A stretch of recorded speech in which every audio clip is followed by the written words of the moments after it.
Morning, loved ones. Welcome to Transformation Ministries Sunday Morning Snippets. I am your host, Pastor Hamlin, and welcome to our platform and to our channel and to our little get-together this morning.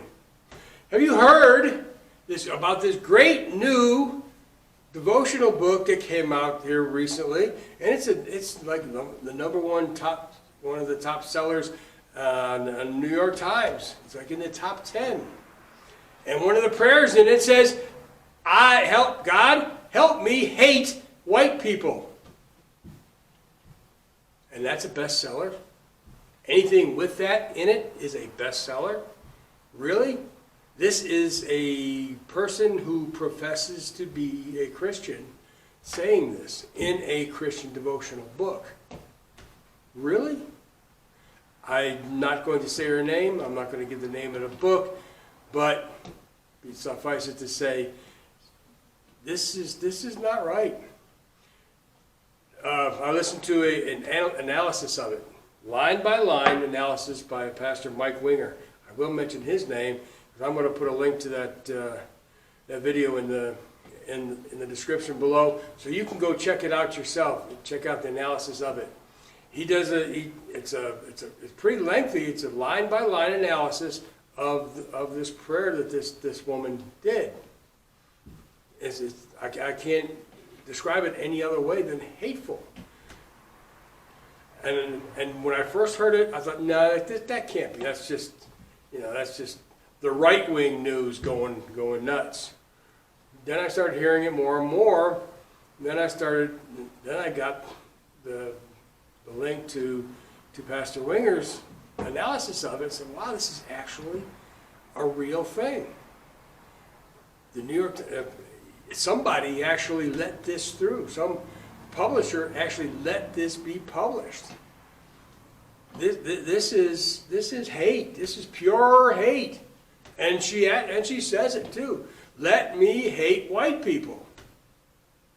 And then she goes through a lot of the other things that some qualifications. Certain white people. Well, okay. I can't help but think that God commands us to love our neighbor as ourselves. I don't recall anywhere it says, help me hate people I don't like, or I disagree with, or that look different than me. I don't see that. I can't find it. Maybe somebody that's watching today can show me in Scripture where that is.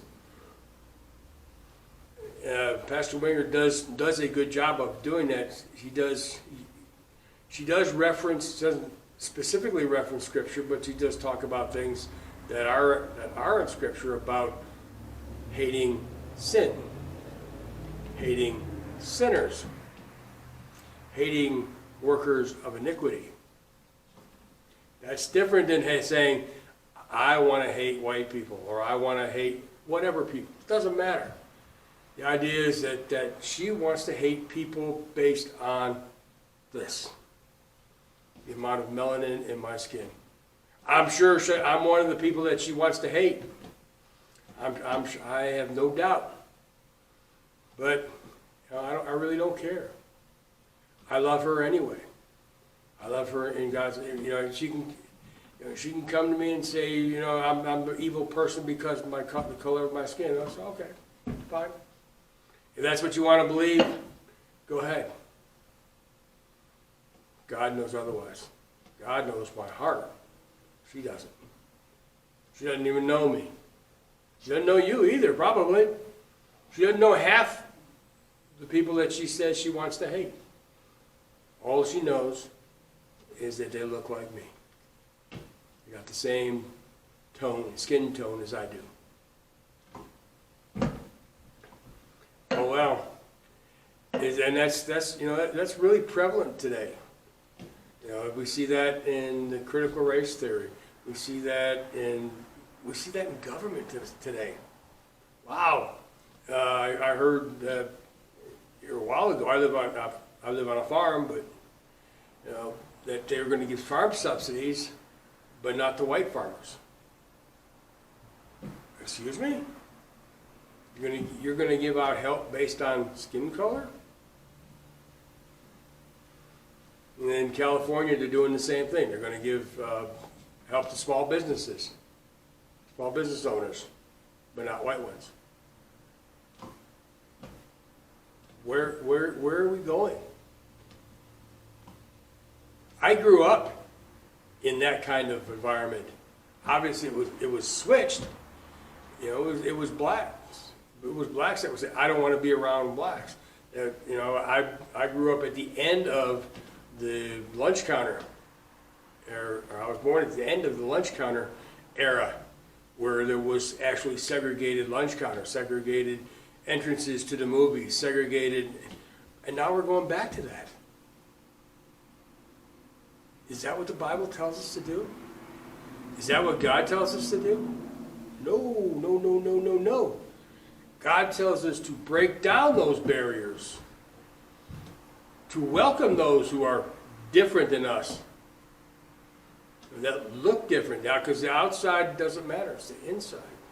If they look different from you, okay. Now, if they have a different heart, that's another story. If they are of a different religion, I could say, if they're they're in a cult, you want to step back. You don't want to fellowship with them. You want to be around them. You want to be able to witness to them, but you don't want to really fellowship with them. You don't want to have them in your house. Hey, buddy, yeah. You don't want to celebrate sin. I was once asked recently, should a lady I know has a cousin who's homosexual. She asked, is it okay to go to his wedding? And I had to answer, no, it's not. Though you love your cousin, though you care for your cousin, and because you love your cousin, because you care for them, it is wise not to go. Because in going, that means you celebrate that sin. You're celebrating that sin. And that's what all lawsuits against the bakers and photographers that won't do homosexual weddings, is they're being told you must celebrate sin. For example, the